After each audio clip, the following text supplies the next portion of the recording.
여러분 1달러의 기적을 아십니까? 미국 LA 근교의 빈촌에 가난하게 살던 마르다 베리 여인의 얘기입니다.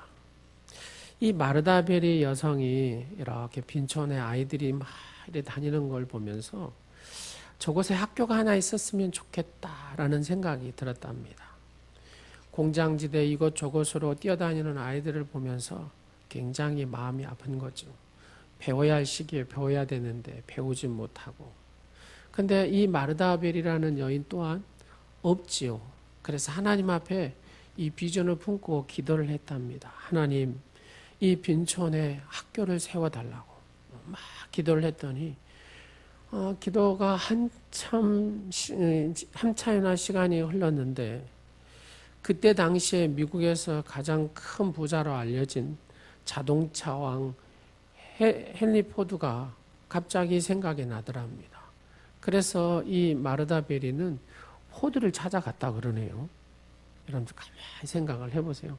그냥 하나님 앞에 기도를 했더니 포드를 찾아가거라 하는 이 마음의 음성을 들은 겁니다.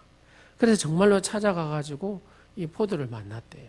그리고 자처지정을 쭉 얘기하고 도움을 요청했더니 이 포드라는 자동차 왕 포드가 회장이 지갑에서 돈을 하나를 쫙 빼내더랍니다. 얼마요?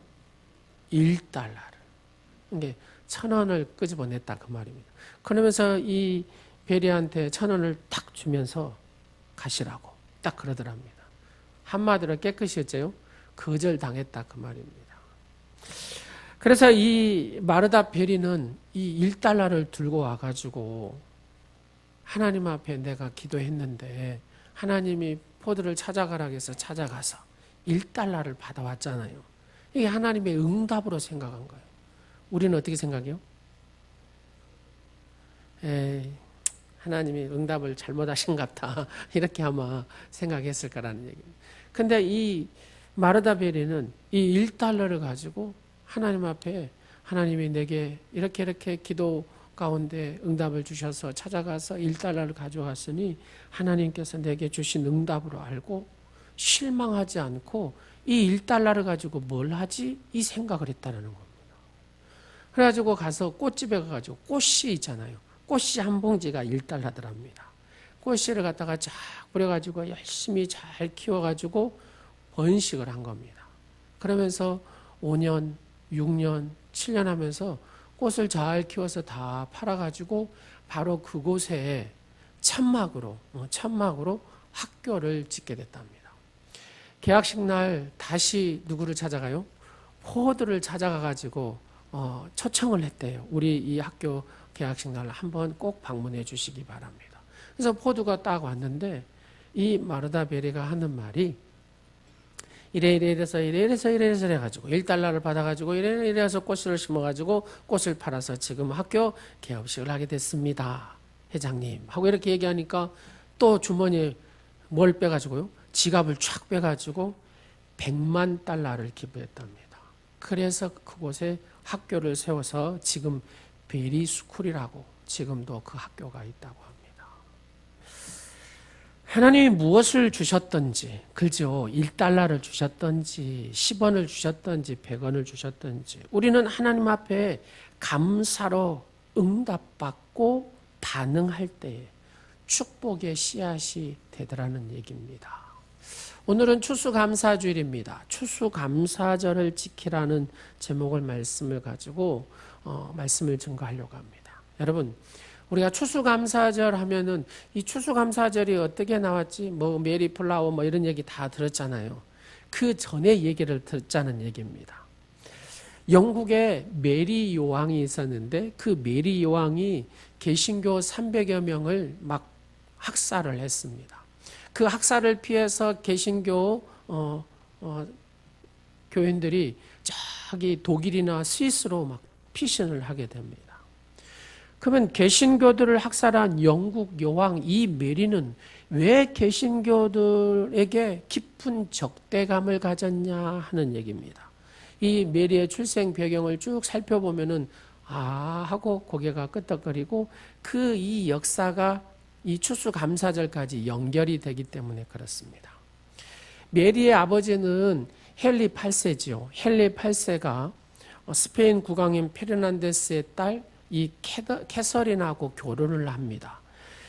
원래 이 캐서린이라는 여자는 이 헨리 8세 형 아더의 부인이었거든요. 형수랑 결혼을 했다 그 말입니다. 결혼을 해가지고 한 15년 생활을 하면 결혼 생활을 하고 쭉 이어가는데 아이를 낳는데 아이들이 그냥 사산을 하는 거예요. 몇 번을 사산 끝에 겨우 얻은 딸이 누구예요? 메리라는 이 딸입니다. 결혼 후 15년이 지나서 병약한 딸 하나 얻고 이 헨리 8세가 이런 생각을 합니다.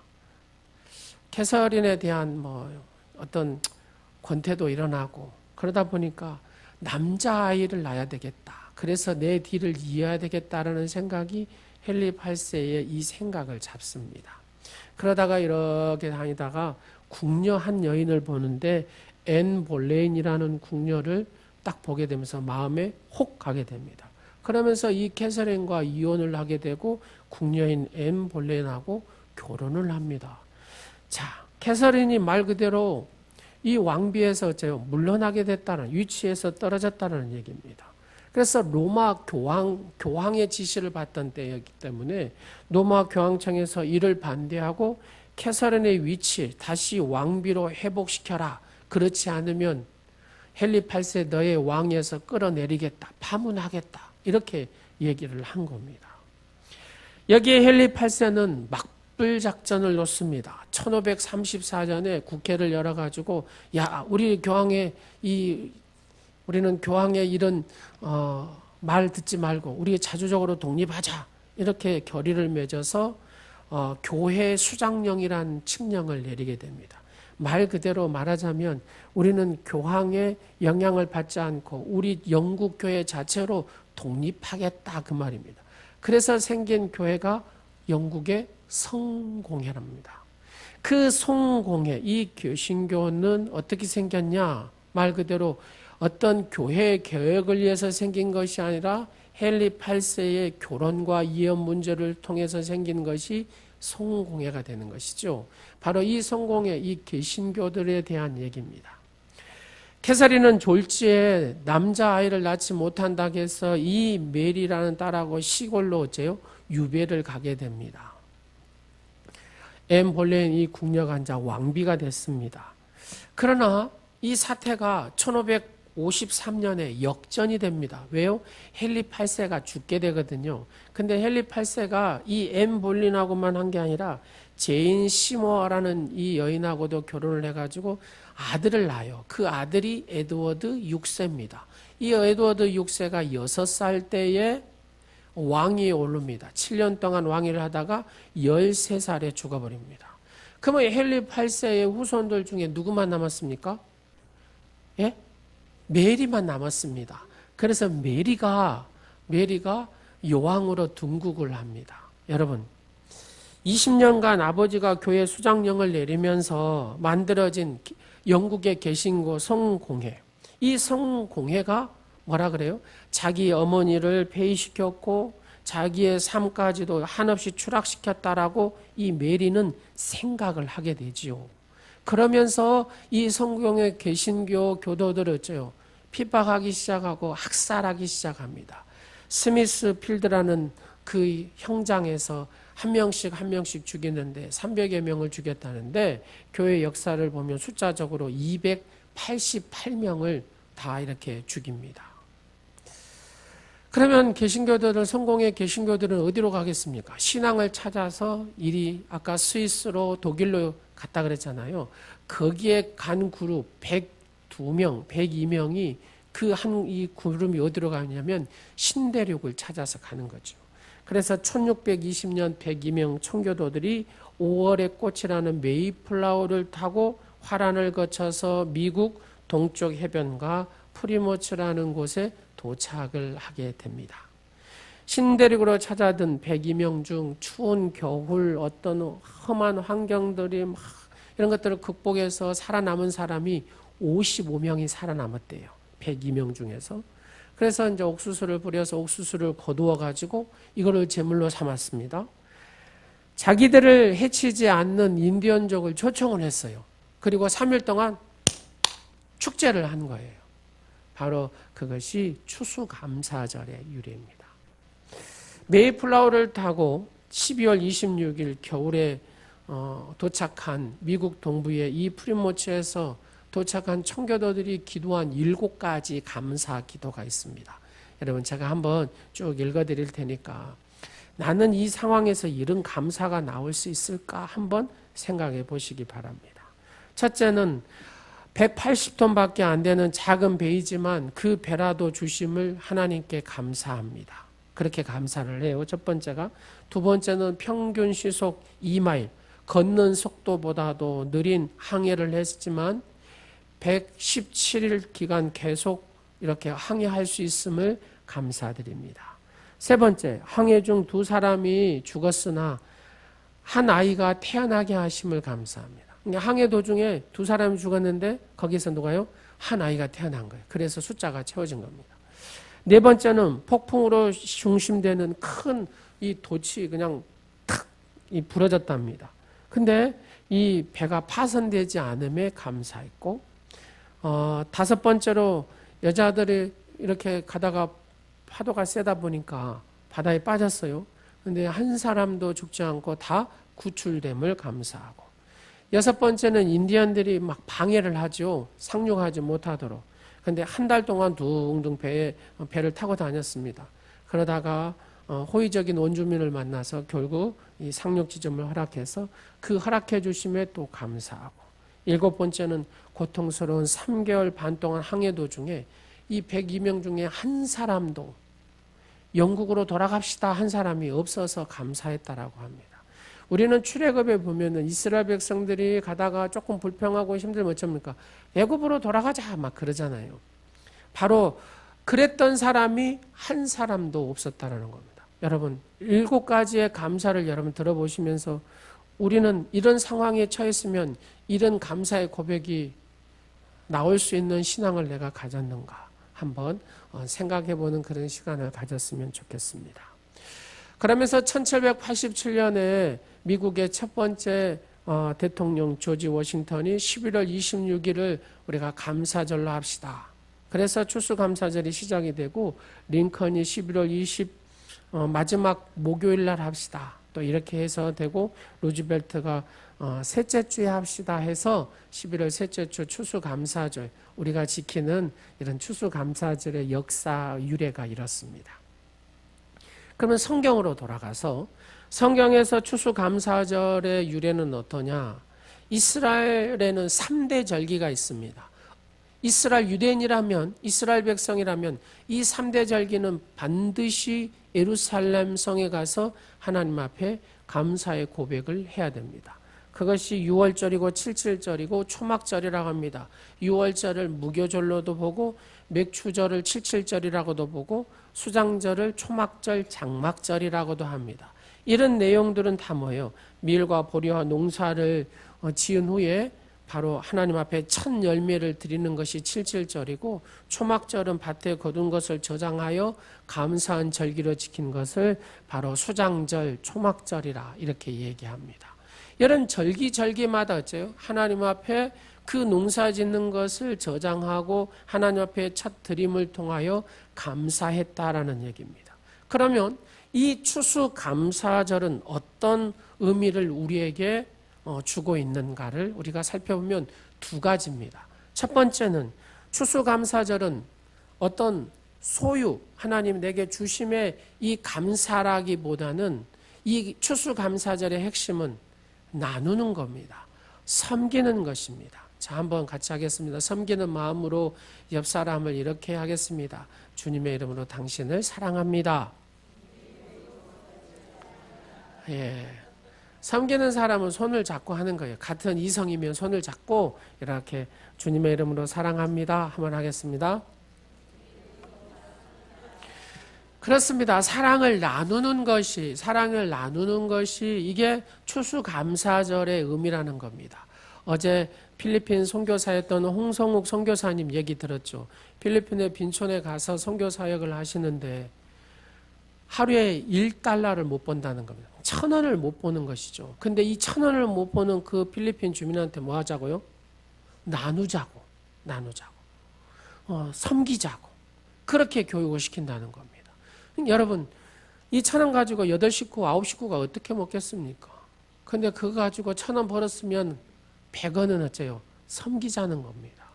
근데 그 기적이 일어나더라는 얘기입니다. 어떻게 합니까? 막 처음에는 반발도 있었지만은 믿음이 들어가고 하나님의 관점과 하나님의 시선을 딱 갖게 되고 비전을 가지니까 1,000원을 벌면 100원을 가지고 나누고 섬길 줄 아는 그런 믿음의 신앙으로 바뀌어지더라는 얘기입니다. 우리는 그 얘기를 들으면서 얼마나 믿음이라는 것이 이런 거구나. 하나님의 이 관점을 가진 자의 예수님의 제자들은 이렇게 살 수 있구나 하는 것을 어제 많이 느끼셨죠. 정당하게 땀 흘려 거둔 곡식을 하나님 앞에 드리고 그 바친 곡식의 열매를 자기 혼자 먹는 것이 아니라 오늘 성경 본문에 뭐라 합니까? 남종과 여종에게 나그네와 고아와 가부에게 나누도록 이렇게 했습니다. 말 그대로 추수감사절은 나누는 절기라는 겁니다. 그러니까 추수감사절은 하나님 앞에 감사도 하지만 나누는 축제의 절기가 추수감사절이라는 겁니다. 그래서 내가 가진 거, 내 소유를 조금씩 나눌 줄 아는, 내가 있어서 나눈 것이 아니라 없는 가운데 정말로 하루에 1,000원도 못 버는 이들이 나누는 그 나눔이 바로 이 추수감사절의 진정한 의미라는 겁니다. 하나님이 나에게 이런저런 것을 주어서 감사합니다. 바로 이 감사도 있겠지만은 더 깊은 의미는 하나님의 주신 것을 기뻐하면서 정말로 어려운 사람에게 나도 어렵지만은 줄 수 있는 사람, 병든 자에게 나를 베풀 수 있는 사람, 고통당하는 자에게 나눌 수 있는 사람, 이것을 선언하고 사는 것이 바로 나눔의 절기 추수감사절이라는 겁니다. 우리는 추석이라는 우리 고유 명절 추석도 어쩝니까? 결국은 이 추석도 어째요? 나누는 절기 아닙니까? 그래서 기독교 신앙의 토착화를 부르짖는 신학자들은 1970년 이후부터 추수감사절을 언제 지내자고요? 추석에 합시다. 뭐 그렇게 주장하기도 했습니다. 그래서 추석절에 추수감사절을 지키는 교회들도 있습니다. 여러분, 100일 잔치 하시잖아요. 100일 잔치를 의미를 알고 100일을 하십니까? 100일 잔치는 뭐냐면 100일 동안 아이가 건강했잖아요. 그러면 이 100일 떡을 만들어서 100가정에게 이렇게 주는 겁니다. 100가정에. 어르신들은 아시네요. 100가정에 주는 것이 이게 100일 잔치입니다. 혹시 하신 분 있어요? 돌잔치 하잖아요. 돌잔치는 어째요? 이 아이가 1년 동안 잘 건강히 잘 컸어요. 그래가지고 떡을 해가지고 이 아이한테 손에다 이렇게 떡을 주는 겁니다. 이 집 갖다 주고 또 이 집 갖다 주고 아이가 이렇게 갖다 주는 거예요. 이게 돌잔치, 어떻게 보면 나누는 거잖아요. 100일 잔치나 돌잔치나 나누는 겁니다. 물론 그 속에는 어떤 이상한 무속신앙적 요소도 있기는 합니다만은 핵심은 우리나라의 문화는 나누는 문화였다라는 얘기입니다. 좋은 음식을 먹어도 나누어 먹는 것입니다. 자, 옆 사람 한 번만 봐주실래요? 한번 봐주시면서 이렇게 잘 나누시죠. 예. 보니까 특별히 잘 나누신 분들이 있더라고요. 우리 성도들 가운데 보면은 너무나 이렇게 자기 입에 안 들어가도 남의 입에 들어간 걸 막 기뻐하고 박수치고 행복해하고 막 하는 모습들 보면서 야, 예수님을 제대로 믿고 사시는구나. 뭐 그런 생각을 해본 적이 있습니다. 언젠가 저쪽에 교회 있을 때 한 권사님이, 여러분들 유산균 균 있죠. 한 덩어리를 갖다가 저한테 딱 주는 거예요. 목사님, 이걸 우유에 부어가지고 놔둬서 이렇게 먹으면 위가 아주 좋아집니다. 제가 이거 먹고 위가 건강해졌습니다. 하면서 유산균 덩어리 하나를 딱 주는 거예요. 그래서 어떻게 키우면 됩니다. 그러더라고요. 그래서 항상 우유를 붓고 뚜껑을 덮어놓으면은 이것이 유산균이 막 이래요. 근데 계속 놔두면 유산균이 불어나요? 안 불어나요? 안 불어납니다. 이게 중요한 거예요. 계속 놔두면. 뭐예요? 나눠야 돼요. 나눠야 돼. 나눠야 다시 원상태로 오는 겁니다. 이 유산균의 원리가 그러더라고요. 그렇습니다. 계속 놔두면 안 되는 겁니다. 반드시 이제 하루 지나고 나서 나눠서 또 부어놓고 그래야 유산균이 또 되고. 사랑하는 여러분, 나무는 자기를 위해서 그늘을 만들지 않습니다.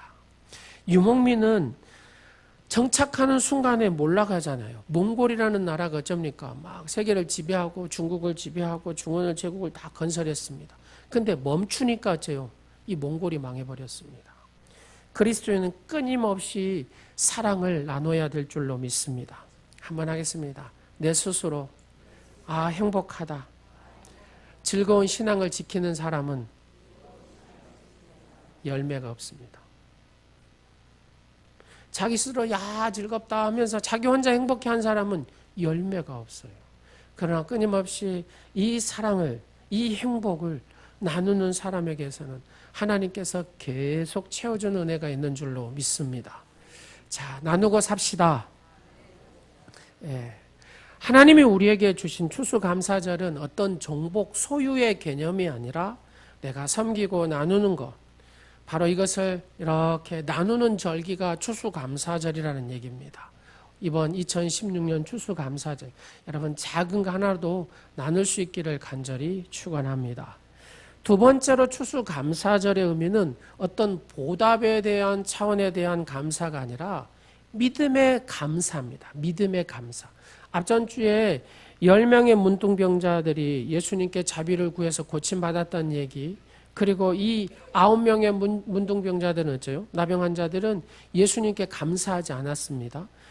그 중에 한 사람, 사마리아인 이 나병 환자만 예수님 앞에 감사의 고백을 해서 완전한 치료를 받았습니다라고 말씀을 전했습니다. 그 감사, 이 사마리아인은 그 감사 때문에 예수님은 너의 믿음이 너를 구원하였느니라. 그러니까 육체만 치유받은 것이 아니라 정신적이고 영적인 모든 완전한 치료를 받았던 이 한 명의 나병 환자. 그에게는 뭐가 있었습니까? 감사의 고백이 있었다는 것입니다. 사랑하는 성도 여러분, 예수님께로 돌아왔다는 것이 뭡니까? 바로 중요한 것은 그가 감사하였다라는 겁니다. 이 감사란 단순한 어떤 심리적 느낌이 아니라는 얘기입니다. 이 감사란 어떤 보답의 차원이 아니라는 겁니다. 감사는 무엇이냐? 믿음의 차원이라는, 믿음 있는 사람은 감사할 수 있다라는 얘기입니다. 주시는 분이 있다는 것을 분명히 알기 때문에 그 주시는 분이 있다는 것을 아는 것을 표현하는 것, 이것이 감사합니다. 이것이 예배라는 얘기입니다. 내가 예배자로 이렇게 섰다라는 것이 무엇이냐? 하나님께서 내게 주심에 내가 감사의 표현을 하기 위해서 이 시간 예배자로 나왔다는 겁니다.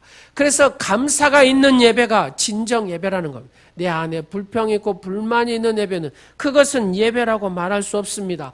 감사를 못하고 드리는 예배는 이 예배가 아니라는 것입니다. 어떤 예배든 간에 감사가 있어야 그 예배가 하나님이 받으시는 예배. 여러분 감사의 예배자가 되시기를 간절히 축원합니다. 감사라는 말은 감사드림이란 말로 자주 쓰입니다. 영어로 땡스기빙이라는 단어를 쓰죠. 감사는 항상 하나님께 드린다는 말이고 언제나 하나님 앞에 드린다는 의미입니다. 바로 이 땡스기빙이라는 것이 그렇죠. 하나님 앞에 드림인데 이 드림은 다른 말로 표현하면 다른 이웃에게 나눔과 섬김이고 바로 그 고백은 하나님께서 받으신다라는 겁니다. 신약 성경의 감사의 이 단어가 유카리스테오라는 단어를 쓰는데 유카리스테오는 감사의 마음을 가진 자, 감사를 드린다 이런 뜻이 있습니다. 구약 성경의 전체를 보면은 이스라엘 백성들이 뭐 합니까? 예수님을 자주 배신하고 하나님을 배신하고 뭐 이런 모습들을 보잖아요. 그러나 유대인들에게 장점이 하나 있어요. 그게 뭐냐면 늘 감사를 잘하는 민족. 늘 감사의 고백을 잘하고 실천, 행동을 잘했던 민족이 유대인입니다. 여러분, 유대인들의 기부 생활을 얼마나 잘한 줄 아십니까?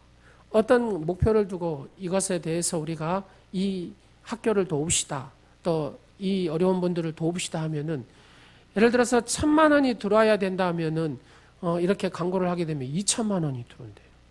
그럴 정도로 유대인들에게는 이 감사가 늘 몸에 배었다라는 얘기입니다.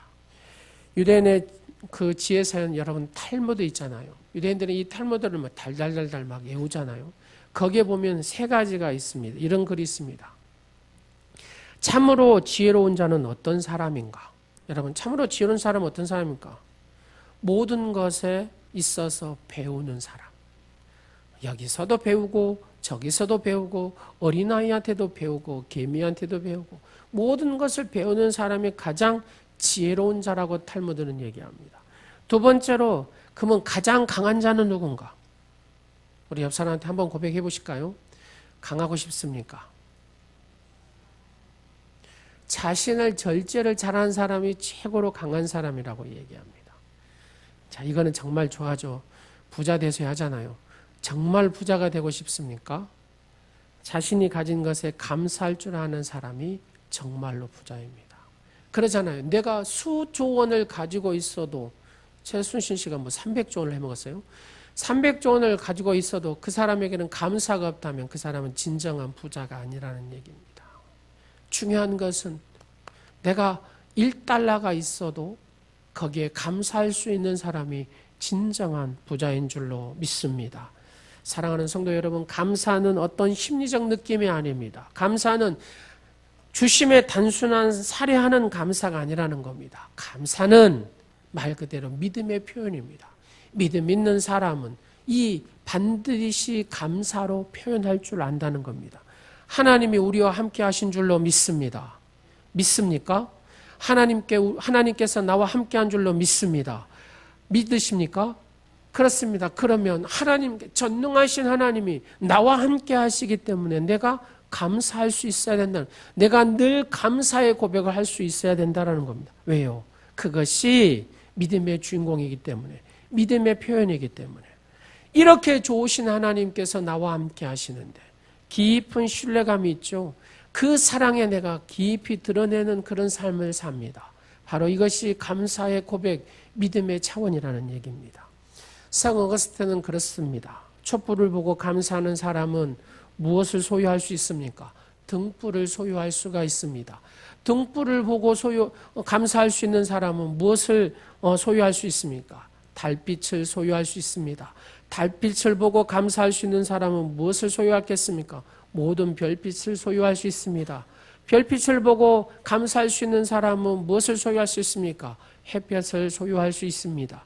햇볕을 보고 감사할 수 있는 사람은 더 큰 거, 하나님의 나라, 하나님의 영광을 거하게 되게 된다는 얘기입니다. 사랑하는 여러분, 범사에 감사하는 생활이야말로 하나님의 뜻이며 우리의 행복의 지름길이라는 겁니다. 말씀을 마치도록 하겠습니다. 우리는 물질 앞에 어떤 부와 지위와 이런 것을 행복의 척도로 삼을 때가 많이 있습니다.